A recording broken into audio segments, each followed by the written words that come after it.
Tuluyan na pong humina ang bagyong Quinta. Alamin natin ang pinakabagong impormasyon mula sa ating resident meteorologist, si Ginoong Nathaniel Cruz. Mangtani. Mel, isa na ngang low pressure area ang bagyong Quinta at inaasahang hindi na lalakas pa. At posibleng bukas ay tuluyan na itong mawala at inalis na rin ang lahat ng public storm warning signals sa buong bansa. Mangtani, ibig sabihin ba niyan hindi na magiging maulan bukas? Mangtani? Mel, kahit na walang bagyo, posible pa rin umulan sa Luzon.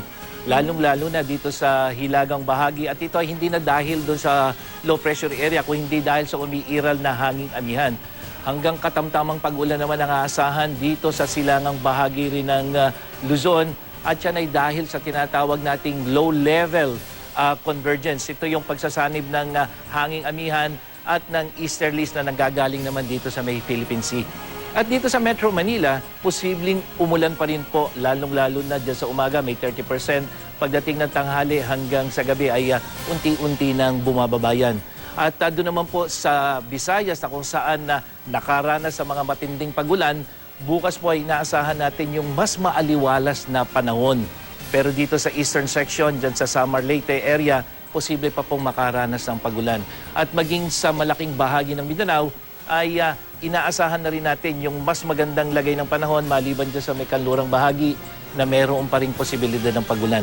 Samantala, mataas ang alon sa lahat ng baybayin ng Luzon hanggang dito sa may eastern seaboard ng Eastern Visayas.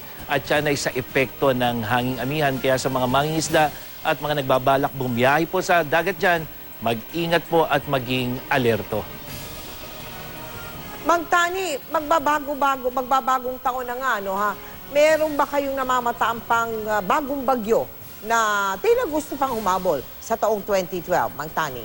Mel, sa ngayon ay wala tayong nakikita na low pressure area o posibleng mamumuong sama ng panahon dito sa labas o maging sa loob ng Philippine Area of Responsibility na pwedeng makaapekto hanggang sa bagong taon. Pero ito yung sa ngayon nakikita natin.